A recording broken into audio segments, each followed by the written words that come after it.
ఇక ఎన్నికలేవైనా గెలుపు BRS they అంటున్నారు కేటీఆర్. ప్రజలు మళ్ళీ కేసీఆర్ కావాలని కోరుకుంటున్నారంటున్నారు. గ్రామాల్లోని రైతులు ప్రభుత్వంపై ఆగ్రహంతో ఉన్నారని, ఉన్న నగరాన్ని పట్టించుకునే దిక్కే లేదు, కానీ కొత్త నగరాన్ని కడతానని రేవంత్ ఫోజులు కొడుతున్నారన్నారు కేటీఆర్.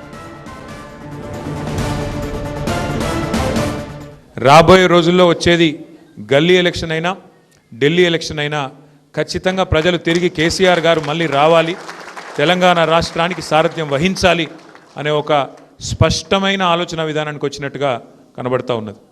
ఇవాళ మీరు చూస్తూ ఉన్నారు, గ్రామాలలో రైతులు ఏ పరిస్థితిలో ఉన్నారో మీరు చూస్తూ ఉన్నారు.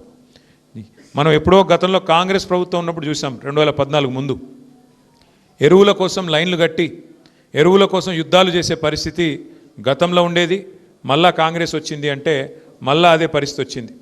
ఎరువుల కోసం చెప్పుల జాతరలు, ఎరువుల కోసం ముష్టి యుద్ధాలు చేసుకునే పరిస్థితి కాంగ్రెస్ ప్రభుత్వం వచ్చిన తర్వాత మళ్ళీ వచ్చింది. కాబట్టి రైతులు ఆగ్రహావేశాలతో ఉన్నారు గ్రామాల్లో. ఉన్న నగరాన్నే పట్టించుకునే నాదుడు లేడు. ఇవాళ మున్సిపల్ మంత్రిగా రేవంత్ రెడ్డి గారు ఉంటే, కానీ ఆయనేమో కొత్త నగరాలు కడతా అని చెప్పి నిన్న శంకుస్థాపన లేచి ఏందో ఊదరగొట్టే ఉపన్యాసాలు ఇస్తూ ఉన్నాడు. నేను ఫ్యూచర్ సిటీ కడతా, ఇది కడతా, అది కడతా. ఉన్న నగరం చూడమంటే ఇది చాదనైతే లేదు. ఉన్న నగరాన్ని ఏమో ఉద్ధరించే పరిస్థితి లేదు, కానీ కొత్త నగరాన్ని కడతానని చెప్పి ఇవాళ పోజులు కొడతా ఉన్నారు.